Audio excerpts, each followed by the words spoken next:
రాధ వల్ల కృష్ణుడి కాళ్ళు కాలిపోయాట ఒకసారి. అదేంటో తెలుసా? తెలుసుకుందాం.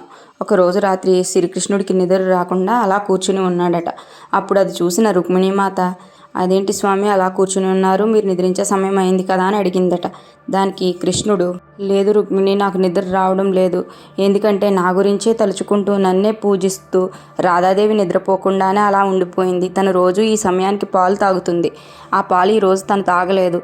అందువల్లనే నాకు నిద్ర కూడా రావడం లేదే అని చెప్పాడట. అది విన్న రుక్మిణి వెంటనే పాలు తీసుకుని వెళ్ళి రాధాదేవికి ఇచ్చిందట. కృష్ణుని భక్తి పార్వశ్యంలో ఉన్న రాధాదేవి పాలు వేడిగా ఉన్నాయని చూసుకోకుండానే తాగేసిందట. రాధకు పాలు ఇచ్చి తిరిగి వచ్చిన రుక్మిణికి కృష్ణుడి కాళ్ళు ఎర్రగా బొబ్బలెక్కి కనిపించాయట. అదేంటి స్వామి, వెళ్ళేటప్పుడు బాగానే ఉన్నావుగా, ఇప్పుడు ఎలా అయ్యాయి ఎందుకని అడిగితే దానికి కృష్ణుడు ఇలా చెప్పాడు.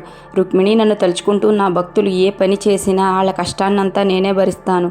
అందుకే రాధ వేడిపాలు చూసుకోకుండా తాగేసింది. కానీ నన్ను పూజించడం వల్ల ఆ బాధ నాకు చేరింది.